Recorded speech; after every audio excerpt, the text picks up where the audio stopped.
Thiruvananthapuram medical കോളേജിൽ doctor ചമഞ്ഞെത്തിയ യുവതി പിടിയിലായി.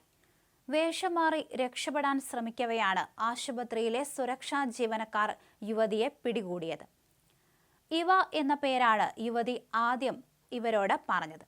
പെരുന്ന സ്വദേശിയാണെന്നും ഇപ്പോൾ പേരൂർ കടയിൽ താമസമാണെന്നും ഇവർ പറഞ്ഞു. രാവിലെ സൂപ്പർ സ്പെഷ്യാലിറ്റി ബ്ലോക്കിൽ കടന്നുകൂടിയ യുവതി സീനിയർ റെസിഡന്റായ ന്യൂറോ സർജൻ ആണെന്ന് സെക്യൂരിറ്റിയോട് പറയുകയായിരുന്നു. പെരുമാറ്റത്തിൽ സംശയം തോന്നിയ ഈ സെക്യൂരിറ്റി ഉടൻ തന്നെ വിവരം അധികൃതരെ അറിയിക്കുകയും ചെയ്തു. അതേസമയം അങ്ങനെ ഒരാൾ ഉള്ളതായി ഡോക്ടർമാർ സംശയം പറഞ്ഞതോടെ തെരച്ചിൽ ആരംഭിക്കുകയായിരുന്നു. പക്ഷേ ഇവരെ കണ്ടെത്താൻ കഴിഞ്ഞിരുന്നില്ല.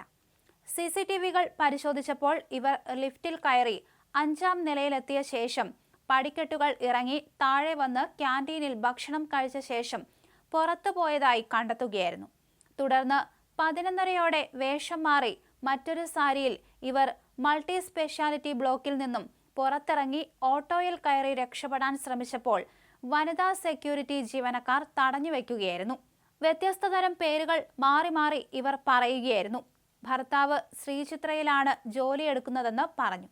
തുടർന്ന് മെഡിക്കൽ കോളേജ് പോലീസിൽ ഏൽപ്പിക്കുകയായിരുന്നു ഇവരെ. സെക്യൂരിറ്റി ഓഫീസറുടെ പരാതിയിൽ മെഡിക്കൽ കോളേജ് പോലീസ് ഇവർക്കെതിരെ കേസെടുത്തിട്ടുണ്ട്. ഇവർ പറഞ്ഞ പേരും സ്ഥലവും പോലീസ് വിശ്വാസത്തിലെടുത്തിട്ടില്ല. വിശദമായി ചോദ്യം ചെയ്താലേ ശരിയായ വിലാസവും മറ്റും ലഭിക്കുകയുള്ളൂ എന്ന് പോലീസ് പറഞ്ഞു. അതേസമയം എന്തിനാണ് യുവതി ഡോക്ടർ ചമഞ്ഞ് ആശുപത്രിയിൽ എത്തിയത് എന്നതിനെക്കുറിച്ച് പോലീസ് വിശദമായി ചോദ്യം ചെയ്തു വരികയാണ്.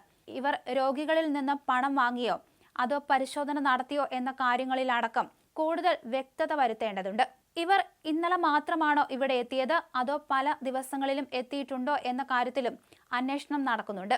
കൃത്യമായ ഉദ്ദേശം എന്തായിരുന്നുവെന്ന് ഇതുവരെ യുവതി പറഞ്ഞിട്ടില്ല. മാത്രമല്ല തന്റെ വ്യക്തമായ പേരും സ്ഥലവും ഒന്നും തന്നെ പോലീസിനോട് യുവതി വെളിപ്പെടുത്തിയിരുന്നില്ല. യുവതിയെ കണ്ടപ്പോൾ തന്നെ സെക്യൂരിറ്റിക്ക് ഒരു സംശയമുണ്ടായിരുന്നു.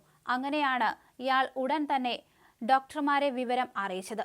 അവർ അന്വേഷിച്ചപ്പോൾ തന്നെയാണ് ഇത്തരത്തിൽ ഒരാൾ ഇവിടെ പല ദിവസങ്ങളിൽ വന്നിട്ടുണ്ട് എന്ന് കണ്ടെത്തിയത്. അങ്ങനെയാണ് പോലീസിലും വിവരം അറിയിച്ചത്.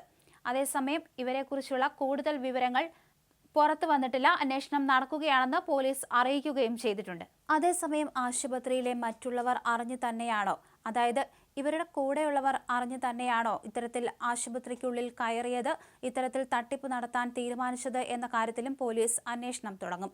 ഇവർക്കൊപ്പം മറ്റാരെങ്കിലും ഉണ്ടോ, ഏത് തരത്തിലുള്ള ഒരു തട്ടിപ്പാണ് യുവതി ഉദ്ദേശിച്ചത് എന്ന കാര്യത്തിലടക്കം പോലീസ് അന്വേഷണം തുടങ്ങിക്കഴിഞ്ഞു. ഇവർ വന്നു പോകുന്നതിന്റെ കൃത്യമായ ദൃശ്യങ്ങൾ CCTVയിൽ പതിഞ്ഞിരുന്നു. അതുകൊണ്ടാണ് യുവതിയെക്കുറിച്ചുള്ള കൂടുതൽ കാര്യങ്ങൾ പോലീസിന് മനസ്സിലാക്കാൻ സാധിച്ചത്.